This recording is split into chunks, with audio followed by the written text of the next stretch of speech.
So you may ask, how was the plan developed in the United States? Well, we have a fully functioning agency, and so to come up with a broadband plan within a year was a difficult mandate. We ended up with a team of consultants that were brought in, as well as working with the people in the FCC. And we looked at it in a three-stage process. The first process involved the evaluation of the current state of broadband, some of which I gave you the information in the previous slides. The second stage was looking at a gap analysis. And here the FCC broadband team basically developed clarity on sort of the key gaps that would be addressed by public policy.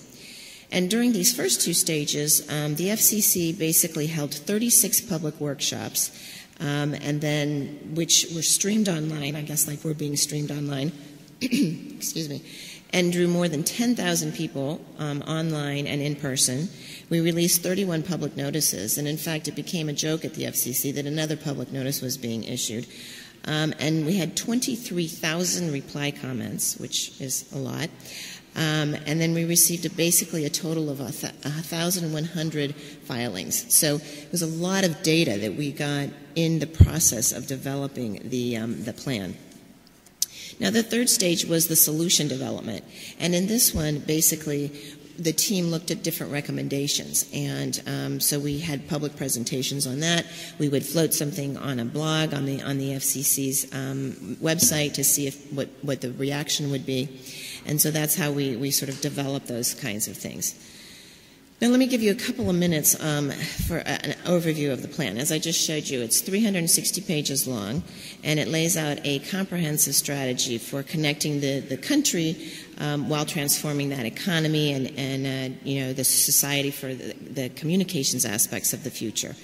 And we're basically looking at a robust, affordable, and high-speed internet. That is one of the goals.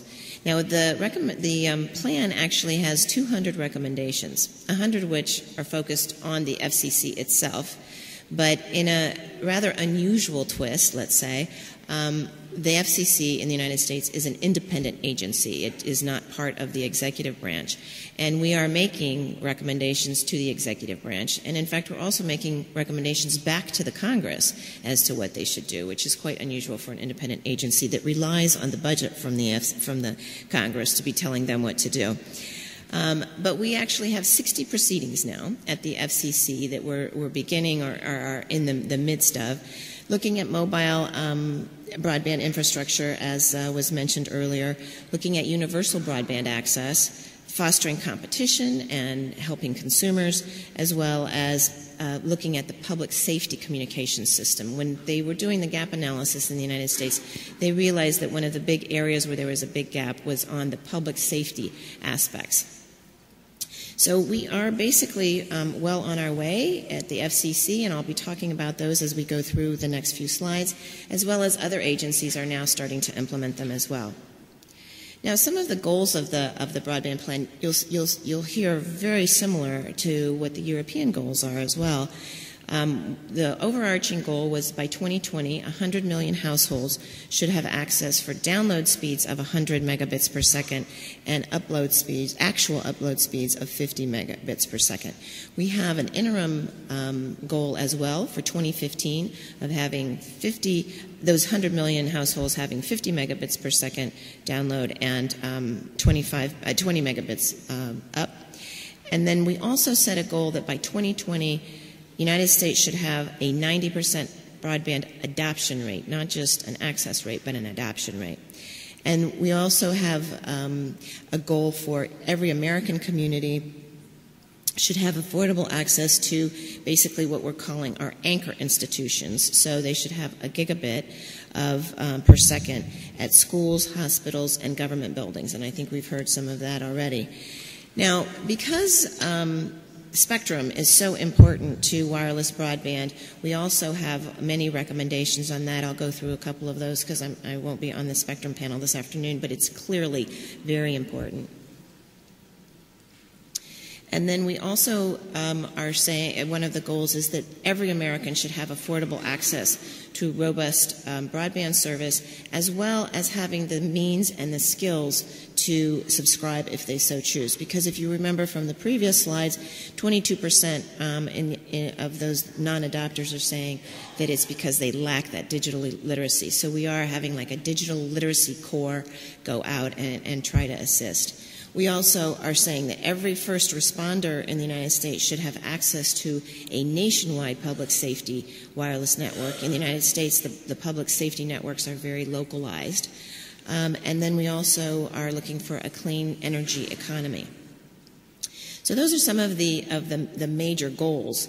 And so now I can talk a little bit about some of the actual details. And one of them that we've actually, just last month at the FCC's open meeting, is to modernize the FCC's current universal service programs, or what we call USF programs. So moving forward, the plan recommends that the USF programs shift from supporting legacy telephone networks, which is how they used to work, to supporting high-capacity broadband networks. Now, our plan actually, we have four different kinds of payment mechanisms right now, 4 different universal service funds.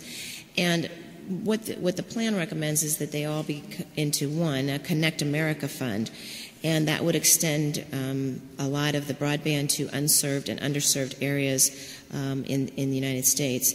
And we actually had that proceeding last month and starting that new Connect America fund. And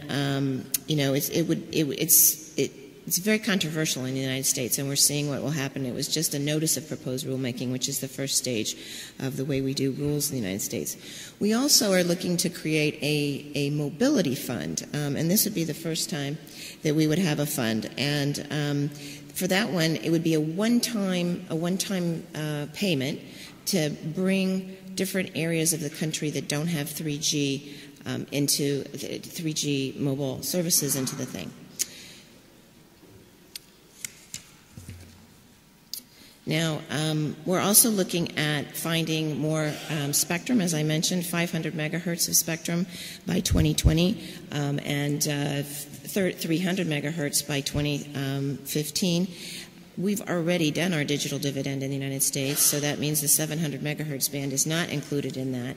So it's quite a task. We have quite a few proceedings going on in the United States right now. One is, we just finished one in the 2.3 gigahertz band, which came up with 25 megahertz, not a lot, but a little bit. It's a start. We're also looking at reallocating the mobile satellite service, some of the mobile satellite service spectrum, to allow for mobile terrestrial services. And then we finished a white spaces proceeding, which basically allows super Wi-Fi in different areas. And we have and then we're also looking to repurpose another 120 megahertz of TV spectrum, since we've now done our digital, our transfer from analog to digital television. Now, I have been told that I don't have very much time left, so I have to go quickly.